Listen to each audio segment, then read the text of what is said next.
بسم اللہ الرحمن الرحیم۔ السلام علیکم، میں شکی ملک آپ کی خدمت میں حاضر ہوں۔ تحریک انصاف کے انٹرا پارٹی انتخابات مکمل کیے گئے ہیں اور نتائج کے مطابق بیرسٹر علی گوہر صاحب پارٹی کے چیئرمین اور عمر ایوب صاحب سیکرٹری جنرل منتخب ہوئے ہیں۔ اسی طرح سے صوبائی قیادت کا انتخاب بھی عمل میں لایا گیا ہے، لیکن یہ انتخابات قابل قبول ہوں گے یا نہیں ہوں گے، یہ ایک بڑا سوال ہے، کیونکہ ان انتخابات کے نتائج سے قبل ہی الیکشن کمیشن میں درخواستیں دائر کی جا چکی ہیں۔ ایک شخص ہیں نوید انجم صاحب، ان کی طرف سے الیکشن کمیشن میں درخواست دی گئی تھی کہ وہ پارٹی چیئرمین شپ کی جو الیکشن ہے اس کے امیدوار تھے، لیکن ان کے کاغذات نامزدگی مسترد کیے گئے، اور یہ سارا پروسیس جو ہے وہ اس میں قانونی تقاضے جو ہیں، یعنی کہ تحریک انصاف کے آئین کے مطابق جو تقاضے ہیں وہ پورے نہیں کیے گئے۔ اس سے پہلے بھی تحریک انصاف نے جو انتخابات کروائے ان کو الیکشن کمیشن کی طرف سے مسترد کر دیا گیا تھا، پھر یہ معاملہ عدالت میں گیا، Peshawar high court, supreme court, خیر بالآخر وہ انتخابات جو ہیں وہ کالعدم قرار پائے، اور اسی وجہ سے تحریک انصاف کے پاس حالیہ انتخابات میں ان کا انتخابی نشان بھی موجود نہیں تھا۔ تاہم اب یہ پروسیس کمپلیٹ تو کیا گیا ہے، لیکن حتمی فیصلہ الیکشن کمیشن ہی کرے گا۔ پتہ نہیں وہ اس کو ایکسیپٹ کرتا ہے یا نہیں کرتا، لیکن ابھی بھی مجھے لگ رہا ہے کہ تحریک انصاف کے لیے کوئی اچھی خبر سامنے نہیں آئے گی، کیونکہ یہاں بھی پروسیس کمپلیٹ نہیں ہوا۔ ڈرامے بازی پوری کی گئی ہے، لیکن پروسیس جو تھا وہ کمپلیٹ نہیں کیا گیا۔ اس کے ساتھ ساتھ تحریک انصاف والوں نے، مجھے یاد آیا کہ ہم اس جماعت کو کہتے ہیں کہ یہ نا کوئی سیاسی جماعت نہیں ہے، یہ عمران خان فین کلب ہے، اور یہ شخصیت پرستی پر یقین رکھنے والی ایک جماعت ہے یا گروہ ہے۔ لیکن یہ تو شخصیت پرستی سے بھی ذرا آگے نکل گئے یار، یہ تو بت پرستی کی طرف چلے گئے۔ ہو سکتا ہے میری اس بات پہ کچھ دوست اعتراض کریں، لیکن بت کیا ہوتا ہے؟ بت ہوتا ہے نا کہ آپ خود کسی کی تشبیہ کے ساتھ جو ہے وہ چیز بنا دیں اور پھر اس کی جو ہے وہ پرستش کرنا شروع کر دیں، اپنے ہی ہاتھوں سے تراشے ہوئے جو پتھر ہیں آپ ان کو جو ہے کوئی بڑا مقام دینے کی کوشش کریں۔ تو یہی صورتحال آپ کو نظر نہیں آئی قومی اسمبلی میں؟ وہ جب عمران خان کے ماسک پہن کے آ گئے یہ سارے کے سارے، وہ ماسک پہن کے کیا پیغام دیا گیا تھا نا کہ جی ہم عمران خان کی پرستش کرنے والے ہیں، ہم ان جیسے بننا چاہتے ہیں۔ تو یہ یار بت والی وہ شکل بنا کے اور اس کی پرستش کرنے والے لوگ جو ہیں نا، انہوں نے کیا سیاست کرنی ہے؟ یہ لوگوں کو جو ہے وہ سوشل میڈیا کے ذریعے میں دیکھ رہا تھا کہ ایک انہوں نے نا ایک تصویر ہے شہزادہ محمد بن سلمان کی اور 7 کھجوریں ہیں، چونکہ رمضان المبارک کی آمد کا سلسلہ ہے، اور یہ ہر سال ہوتا ہے کہ سعودی عرب جو نہ صرف پاکستان بلکہ دیگر جو مسلمان ممالک ہیں ان کو جو ہے ہمیشہ رمضان المبارک میں کھجور کے تحفے جو ہے وہ بھیجے جاتے ہیں۔ تو پاکستان کو سعودی عرب کی طرف سے 100 ٹن کھجور کا تحفہ جو ہے وہ ملنے جا رہا ہے یا دے دیا گیا ہے۔ تو جو ٹرولنگ کی جا رہی ہے نا، جو وائرل کی جا رہی ہے تصویر، اس میں جناب علی لکھا یہ جا رہا ہے کہ ایک طرف بھارت کو $100 بلین کی سرمایہ کاری اور دوسری طرف پاکستان کو 100 ٹن کھجور کا تحفہ، اور نیچے کہا جا رہا ہے ذرا سوچئے گا کہ اس میں بےزتی کتنی ہے۔ تو میں آپ کو یہ بتا دوں کہ یہ جو آپ حرکت کر رہے ہیں نا، یہ تحفہ ہر سال آتا ہے، اور رہی سعودی عرب کے ساتھ تعلقات خراب کرنے کی بات، تو جناب یہ کریڈٹ بھی عمران خان کو جاتا ہے، اس عمران خان کو کہ جس نے بطور وزیر اعظم ایک آفیشیل میٹنگ کے دوران سعودی عرب کے شاہی خاندان کے حوالے سے نازیبا الفاظ استعمال کیے، اور جو ہے وہ پنجابی میں گھٹیا ترین الفاظ کا چناؤ کیا، اور وہی عمران خان کے جو سعودی عرب سے شہزادہ محمد بن سلمان کا طیارہ مانگ کے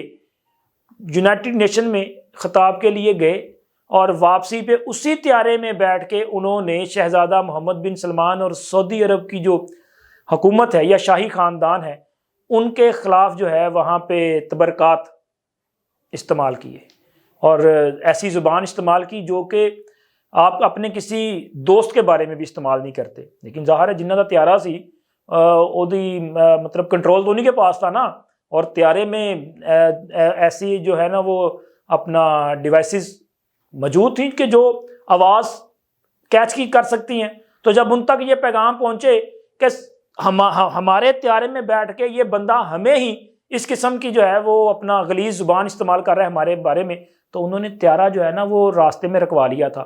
فرانس طیارہ اتروایا اور وہاں سے جناب عمران خان اور اس کی پوری ٹیم کو جو ہے وہ آف لوڈ کیا اور کہتا نکلو اتھوں، اور وہاں پہ ان کو چھوڑ کے طیارہ جو ہے منگوا لیا گیا تھا نیو یارک واپس. تو یہ جو حرکت ہے نا یہ عمران خان کے دور میں ہوئی تھی. اور اسی طرح مجھے یاد آ گیا کہ یہ جو انڈیا کا ذکر ہو رہا ہے، تو سر انڈیا میں ایک بڑی شادی کے چرچے بھی ہیں. انڈیا کے بہت بڑے بزنس مین امبانی صاحب جو ہیں ان کے بیٹے کی شادی کے بڑے چرچے ہیں، اور اس شادی پہ 100 کروڑ روپیہ جو ہے وہ خرچ کیا جا رہا ہے. اور اس شادی میں شرکت کے لیے پوری دنیا سے بڑی اہم شخصیات انڈیا آ رہی ہیں، جن میں بل گیٹس ابھی وہیں پہ تھے. آپ نے دیکھا ہوگا کہ ان کی تصویر بڑی وائرل تھی جس میں وہ انڈیا کے ایک بڑے مشہور چائے والے ہیں، ان کے پاس ان کے وہ ٹھیلے پہ جا کے انہوں نے چائے پی. تو یہ بل گیٹس صاحب اسی طرح باقی لوگ جو ہیں اس شادی میں شریک ہوئے. لیکن اس کے ساتھ ساتھ اس شادی کی جو زیادہ چرچے ہیں وہ ایک تو اس میں جی کوئی 2500 کھانے، اور دوسرا اس شادی میں خان کی شرکت، یہ بہت زیادہ جو ہے وہ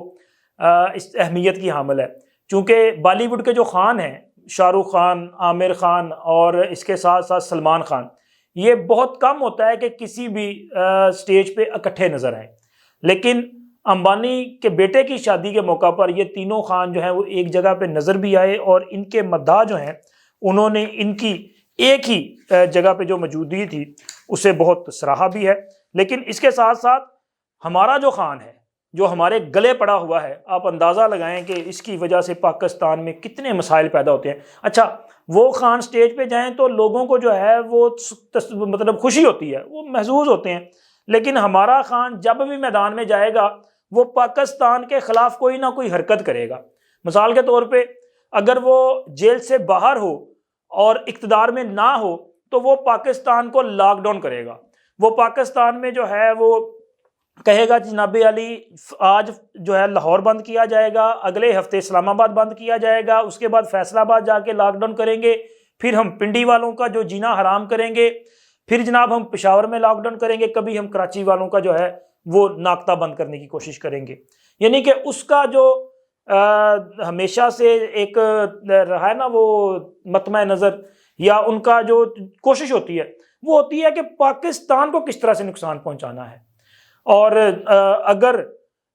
اس سے ان کا من نہ بھرے تو سر وہ پاکستان کے اداروں پہ حملے بھی کر دیا کرتے ہیں، وہ 9 مئی جیسے واقعات بھی کر دیا کرتے ہیں، وہ پاکستان کی جو آرمی انسٹالیشنز ہے ان پہ اٹیکس بھی کر دیا کرتے ہیں، وہ آرمی چیف کے تقرر کو روکنے کے لیے لانگ مارچ کر دیتے ہیں، اور پھر وہ خود ساختہ قسم کا ڈرامہ کر کے فائرنگ بھی کروا سکتے ہیں. وہ زخمی بھی ہو سکتے ہیں، ان کا زخم جو ہے وہ پلسٹر سے ٹھیک ہو سکتا ہے، حالانکہ جو سکن میں زخم آتا ہے نا اس کے لیے پلسٹر نہیں کیا جاتا، وہ بینڈیج کی جاتی ہے، وہ بھی ہوادار، کہ تاکہ اس کو آکسیجن بھی ملتی رہے، وہ زخم ہوتا ہے نا وہ ٹھیک ہو جائے. لیکن عمران خان کا زخم ایسا زخم تھا کہ وہ پلسٹر کرنے سے ٹھیک ہوا. اور اندازہ لگائیں کہ عمران خان کی محبت میں مبتلا لوگوں نے اس پلسٹر کو بھی جو ہے وہ ایک اعلیٰ مقام عطا کر دیا، اور اس کے ساتھ تصویر بنوانا اور اس کے ساتھ عقیدت کا اظہار کرنا جو ہے وہ ایسا ہی ہے کہ جیسے آپ نے روز محشر جو ہے اس کے لیے کوئی بڑی دعا مانگی ہو کہ جی اگر میں نے یہ کر لیا تو بس بخشیا گیا. اس قسم کی جو سوچ ہے یہ پائی جاتی ہے. اور عمران خان صاحب وہ پاکستان میں یہ جو ہیجانی کیفیت پیدا کرتے رہتے ہیں، اور اس کی وجہ سے ہمیں ہر روز کوئی نہ کوئی مسئلہ درپیش رہتا ہی رہتا ہے. ابھی بھی آپ دیکھیں الیکشن ہونے کے بعد بھی ملک میں سیاسی استحکام نہیں آ رہا، کیونکہ عمران خان جیل میں ہے، اور عمران خان نے سنی اتحاد کونسل والوں کو، ظاہر سنی اتحاد کونسل میں سارے عمران خان کے لوگ گئے ہیں نا، تو انہوں نے ان کو کہا ہے کہ جناب علی آپ نے ان لوگوں کو چین سے نہیں بیٹھنے دینا. اور وہ خیبر پختونخوا، پنجاب، مرکز اور سندھ میں روزانہ کی بنیاد پہ شور مچاتے ہیں. خیر سندھ میں تو یہ چند ایک دو ہی ہیں, وہاں پہ اتنا فرق نہیں پڑتا, لیکن مرکز میں انہوں نے ایک طرح سے پتلی تماشا لگا رکھا ہے. وہ وہاں پہ آ کے شور مچانا شروع کر دیتے ہیں اور سسٹم کو جو ہے وہ جام کرنے کی کوشش کرتے ہیں, جی ہم سسٹم چلنے نہیں دیں گے. خیر اس سے فرق کتنا پڑے گا کہ آپ جتنا شور مچاتے جائیں گے آپ کو کاؤنٹر کرنے کے لیے یہ ہے کہ پھر وہاں سے دوسری طرف سے بھی نعرے بازی چلتی جائے گی, لیکن کام نہیں رکے گا, کام چلتا رہے گا, کام آپ نہیں روک پائیں گے. اور اس کے ساتھ ساتھ اب دیکھیں نا کہ موجودہ حکومت پہ وہ پہلے دن ہی ایک بہت بڑا بوجھ پڑ گیا ہے, ایک بڑے فیصلے کا بوجھ ہے, کیونکہ موجودہ حکومت جہاں اس نے ملک میں سیاسی استحکام پیدا کرنا ہے, اس سچویشن میں کہ جب یہ الزام لگایا جا رہا ہے ایک مطالبے کی بنیاد پہ, ایک بے بنیاد جو ہے وہ الزام ہے کہ جناب علی ہمارا مینڈیٹ چوری کر لیا گیا, ہم تو 180 سیٹوں پہ کامیاب ہو رہے تھے لیکن ہمیں ہروایا گیا. پتہ نہیں یار کیسے ہروایا گیا, کس نے ہروایا. مجھے تو یہ لگ رہا ہے کہ یہ پلان کے مطابق پاکستان میں حالات خراب کیے جا رہے ہیں. خیبر پختونخوا میں جو الیکشن ہوئے وہ تو بالکل ٹھیک ہیں ان کے بقول, لیکن پنجاب سندھ اور دیگر ملک کے علاقہ جات ہیں وہاں پہ ان کے ساتھ دھاندلی ہو گئی ہے, کیونکہ وہاں پہ یہ لوگ ہار گئے ہیں. اور خیبر پختونخوا میں یہ کہتے ہیں کوئی دھاندلی, حالانکہ مولانا فضل الرحمان صاحب کہتے ہیں جی خیبر پختونخوا میں بھی دھاندلی ہوئی ہے, مسلم لیگ نون کہتی ہے خیبر پختونخوا میں دھاندلی ہوئی ہے, پیپلز پارٹی کہتی ہے خیبر پختونخوا میں دھاندلی ہوئی ہے, لیکن یہ لوگ ماننے کے لیے تیار نہیں چونکہ وہاں پہ ان کے پاس مینڈیٹ ہے. اگر دھاندلی ہوئی ہے اور آپ آڈٹ کروانا چاہتے ہیں کروائیں آڈٹ, لیکن آڈٹ کروانے کے لیے IMF کو خط لکھنے کی کیا ضرورت ہے, امریکہ بہادر کی منتیں کرنے کی کیا ضرورت ہے. آپ آئیں نا پاکستان میں, آپ پاکستان میں یہاں پہ ایک پروسیس ہے, الیکشن کمیشن موجود ہے, آپ الیکشن کمیشن میں جائیں, اس کے بعد عدالتوں میں تمام ہائی کورٹس میں اپیلیٹ ٹریبیونل قائم کر دیے گئے ہیں, آپ وہاں پہ جا سکتے ہیں. اس کے بعد سپریم کورٹ کا فورم موجود ہے, آپ یہاں پہ فائٹ کریں نا. آپ اپنی پارٹی کے جو اپنے انٹرا پارٹی انتخابات کروائے ہیں, کیا یہ انٹرا پارٹی انتخابات کی رپورٹ IMF یا وہ امریکہ کو دیں گے؟ نہیں, آپ یہیں پہ دیں گے, اسی الیکشن کمیشن کے پاس جائیں گے, اسی الیکشن کمیشن کو آپ کہیں گے کہ ہمارے انٹرا پارٹی انتخابات کو ایکسیپٹ کریں اور ہمیں ہمارا انتخابی نشان الاٹ کریں تاکہ ہماری پارلیمان میں کوئی سیاسی حیثیت ہو, جو چند ایک دو سنی اتحاد میں شامل نہیں ہوئے وہ تحریک انصاف کا حصہ بن جائیں. تو اسی الیکشن کمیشن میں جائیں,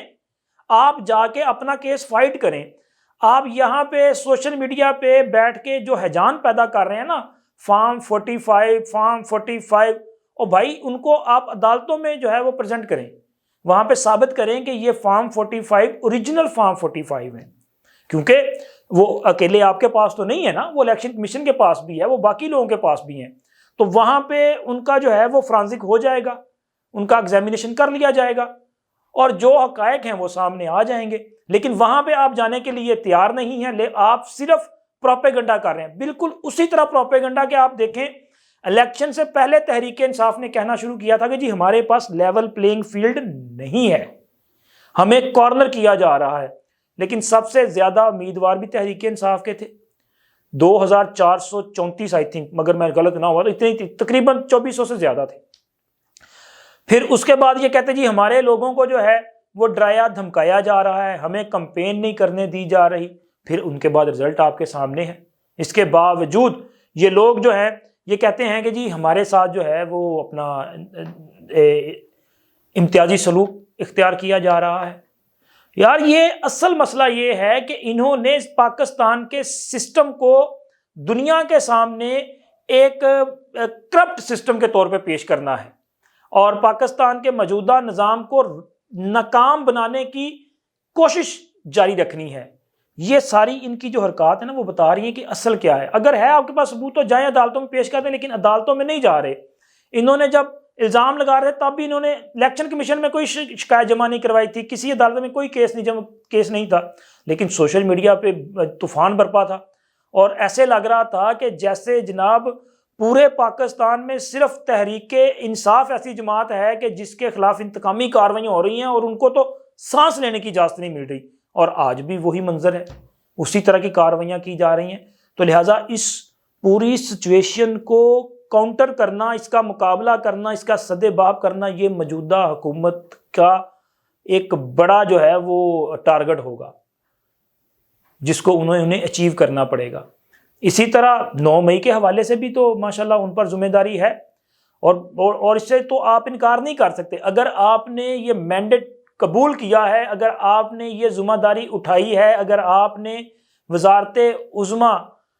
کا الیکشن جو ہے وہ لڑ کے اس کو جیتا ہے اور آپ وزارت عظمیٰ کی ذمہ داری سنبھالنے جا رہے ہیں، تو پھر 9 مئی والوں کو سزائیں دلوانے کی ذمہ داری بھی آپ کو اٹھانی پڑے گی، اور اس میں کسی قسم کی آپ جو ہے وہ کوئی وہ کہتے ہیں نا اپنا لیتو لال سے کام نہیں چلے گا کہ آپ کہیں جی ایسے کر لیں ویسے کر لیں معافی دے دیں فلاں کر لیں، یہ نہیں ہوگا۔ یہ بھی ذمہ داری جو ہے وہ آپ کو اٹھانی پڑے گی، اور اڈیالہ والا جو ہے وہ بھی ذرا تیاری کر کے بیٹھا ہوا بھائی بڑی ملاقاتوں کی، چونکہ اڈیالہ پنڈی کا مطلب ہے پنجاب، اور پنجاب میں حکومت ہے مریم نواز کی، اور وزیر اعلیٰ کی آمد ہونے جا رہی ہے، یاترا ہونے جا رہی ہے جیل کی، اور یہ بڑی اہم ہے۔ اب وزیر اعلیٰ جیل میں جائے اور عمران خان سے ملاقات ہو جائے تو پھر کوئی چینج تو آ سکتا ہے، لگ رہا ہے نا آپ کو چینج؟ تو سر وزیر اعلیٰ جو جا رہا ہے نا وہ مریم نواز نہیں ہے، وہ ہے وزیر اعلیٰ خیبر پختونخوا علی امین گنڈا پور۔ علی امین گنڈا پور صاحب نے ایک فائل تیار کی ہے، اور اس فائل میں چند لوگوں کے نام ہیں جن کو وہ اپنی کابینہ کا حصہ بنانا چاہتے ہیں، لیکن منظوری انہوں نے لینی ہے عمران خان سے۔ عمران خان جو کہ سزا یافتہ شخص ہے، اب جس حکومت کی نومینیشن عمران خان کر رہے ہیں اس حکومت کی قانونی پوزیشن کیا ہے؟ اگر نواز شریف کا نامزد کردہ سینیٹر مسلم لیگ نون کے ٹکٹ پہ سینٹ کا الیکشن نہیں لڑ سکتا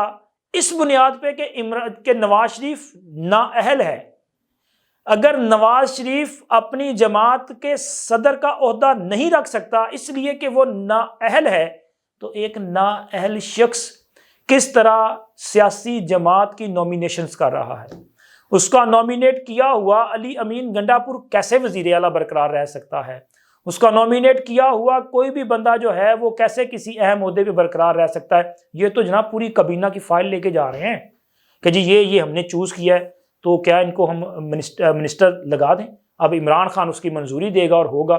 تو اب بتانا چاہیے نا کہ جناب یہ کیسے سارا کچھ کیا جا رہا ہے، دوسروں کے لیے قانون کچھ اور لاڈلے کے لیے قانون کچھ اور یہ جو جیل ہے، یہ جیل تو باضابطہ طور پہ ایک سیاسی جماعت کا آپ نے دفتر بنا دیا۔ الیکشن کیا کروائے آپ نے؟ تو اڈیالہ جیل میں مکمل طور پہ فیسیلیٹیٹ کیا عمران خان کو اور تحریک انصاف کو کہ جناب روزانہ کی بنیاد پہ وہاں پہ جیل کا پورا عملہ جو ہے وہ ایڈیٹوریم میں بیٹھا رہتا ہے کہ جی خان صاحب کی ملاقاتیں ہونی ہیں، خان صاحب نے فیصلے کرنے ہیں، تو خان صاحب تو جناب وہاں پہ فیصلے کر رہے ہیں، اور اب یہ ملاقات ہونے جا رہی ہے، دیکھیں اس میں کیا فیصلہ ہوتا ہے۔ مجھے امید بڑی ہے کہ اب چونکہ حالات چینج ہوئے ہیں، نئی حکومت آ چکی ہے، نئی حکومت کے پاس 5 سال کا مینڈیٹ ہے، اس حکومت نے جہاں عوام کے ریلیف کے لیے اہم پروجیکٹس لانچ کرنے ہیں، اس کے ساتھ ساتھ اس حکومت کی اس پروجیکٹ عمران سے نبٹنا بھی بڑی ذمہ داری ہوگی۔